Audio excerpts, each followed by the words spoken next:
As individuals, we often struggle to understand the meaning of life. What is the purpose of life? How can, as individuals, we can live a life which has a purpose, which has a definition? As a generation, we are the most blessed generation. Our lifestyle, our affordability, everything is increasing. But as a generation, we are also called as the generation which always wants more. So how can one find meaning of life and define purpose of life? That is what we would get into.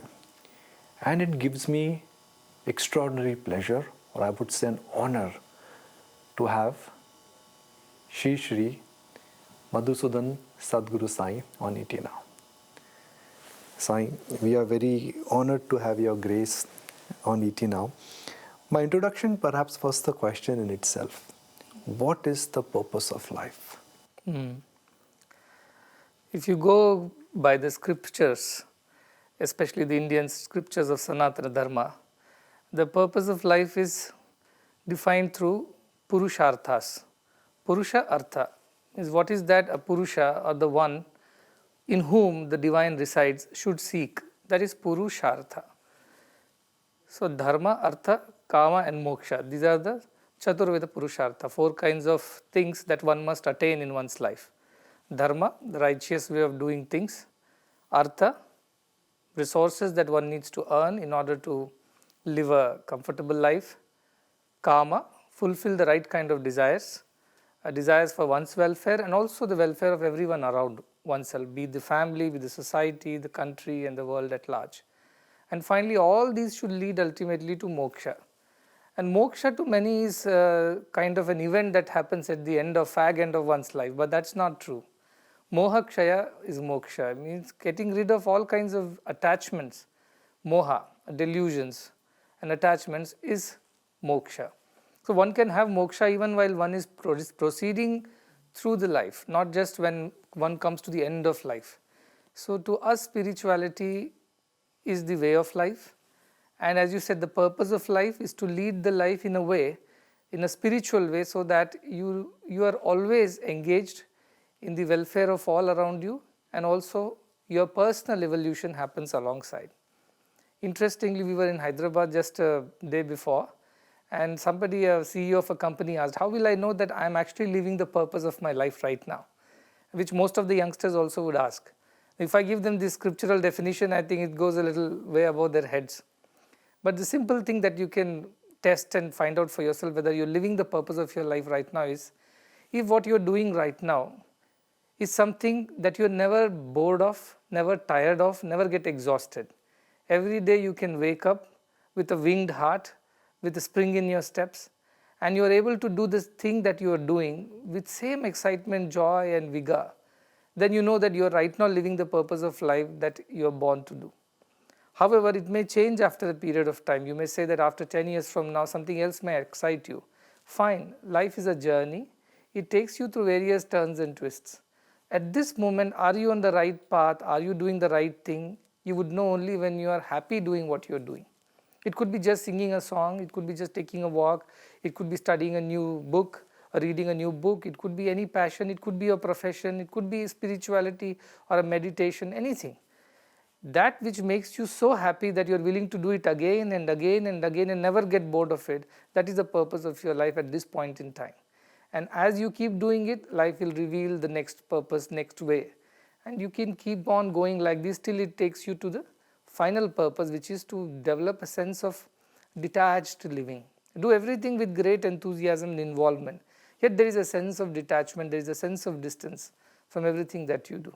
So that is the way one should lead one's life, and that is the true purpose of life at the end, the living a life in alignment with the final goal of moksha. But can I be living that being a manager or a director of a TV channel? Yes, you can. If what you do as an offering to the divine, and if that is what excites you, and then you know that you were born to do this, what you're doing right now. And if you do it with a little detachment, I think that you're all set and your life is doing great, And at the end, you will definitely reach the destination, which is moksha. Sadhguru, as a generation, we are blessed with abundance. As a generation, the current generation is blessed with abundance of everything. But yet, there is a lot of unhappiness. So while the comfort in lives are increasing and abundance, scarcity has been taken over by abundance, why is that there is so much of unhappiness around us? Unhappiness is increasing on a daily basis. Our desires are increasing on a daily basis. As I said, we have invested our time and resources in the wrong places. We think happiness will come out of material comforts. I'm not saying material comforts are not necessary. They are necessary. But what we call as diminishing marginal utility of things, you see, that is how the world is. After some time, the same thing cannot give you the same joy, happiness and peace. Something deeper than that is necessary. Unfortunately, this is a generation of abundance that you're talking about, which are born with silver spoon, as they say. Because most of them born in urban setup and they have got the basics of the life in place. You see, what happens with them is that they have not been told that happiness is not born out or derived out of these material comfort. They only give you pleasure. They can help you avoid pain and have a pleasurable life, comfortable life. But happiness is not equal to comfort.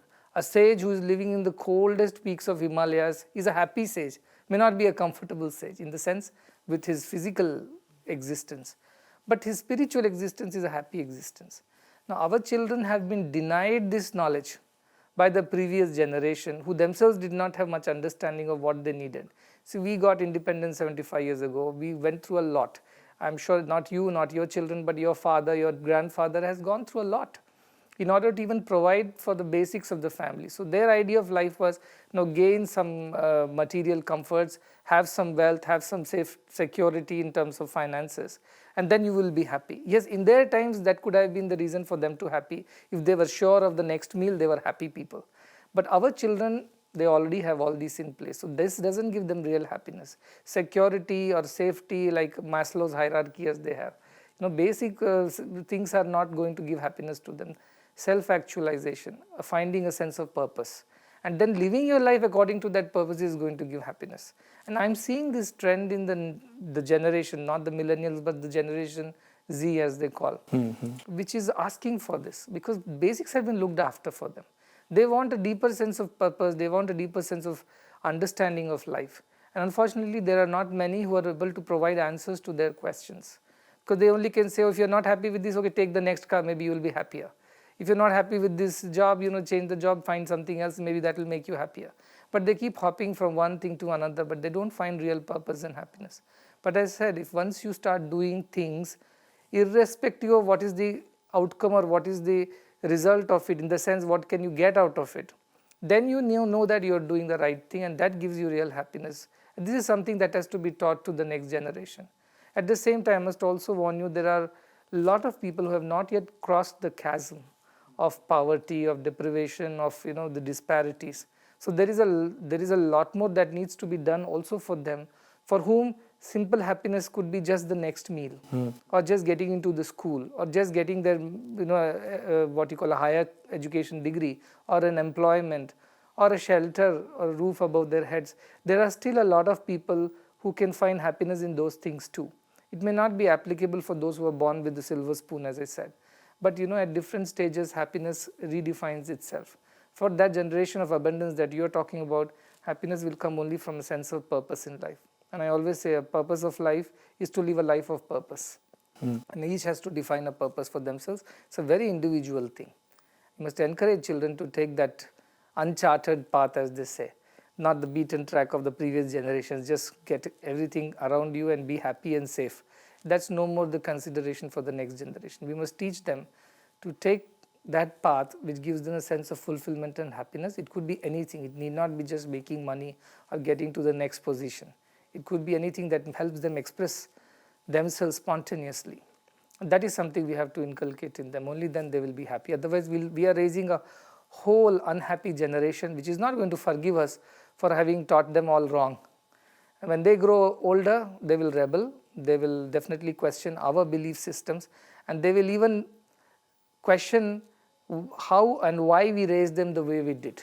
They will question that, and that's where a little bit of spirituality goes a long way to help them realize that purpose and lead a happier life.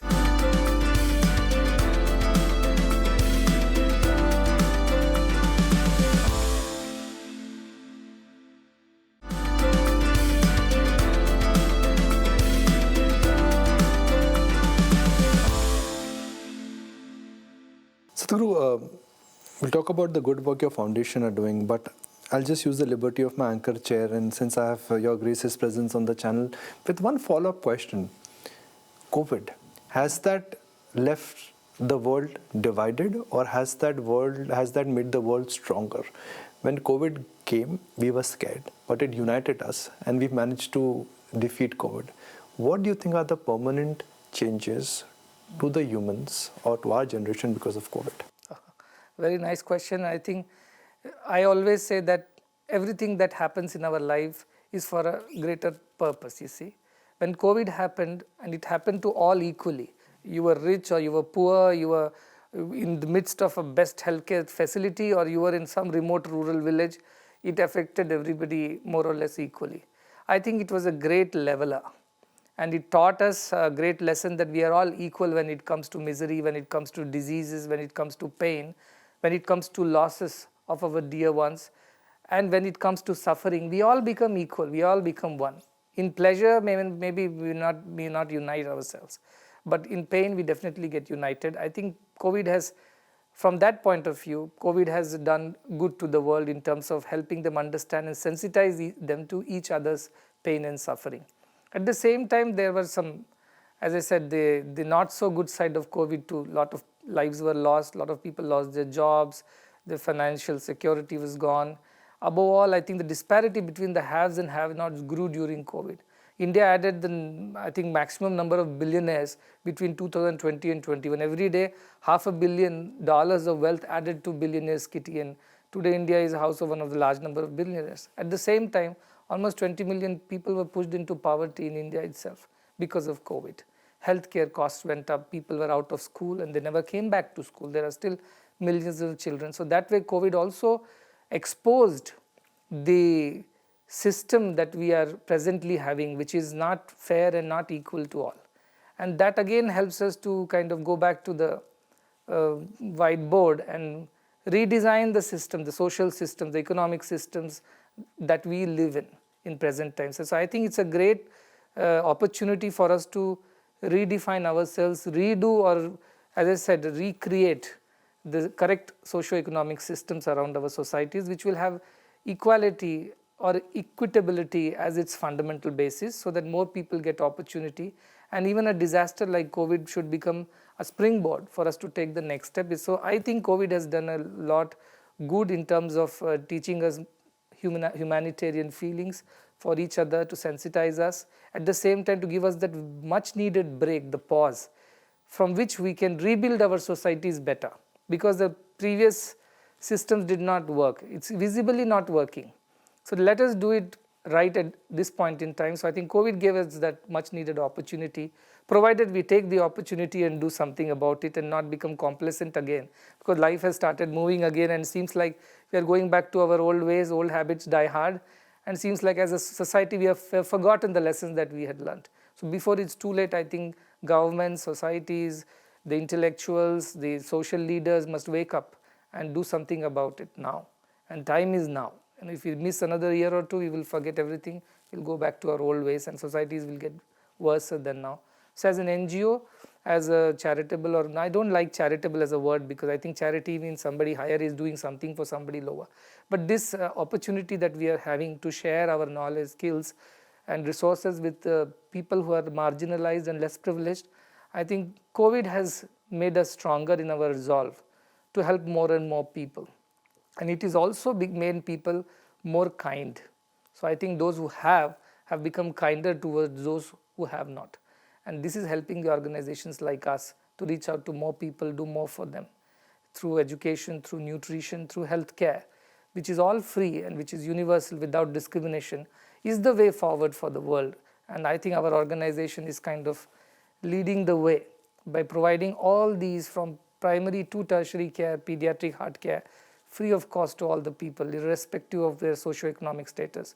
We provide nutrition to 1.2 million children across 25 states and 4 union territories. All of that is free so that the child does not go hungry to school.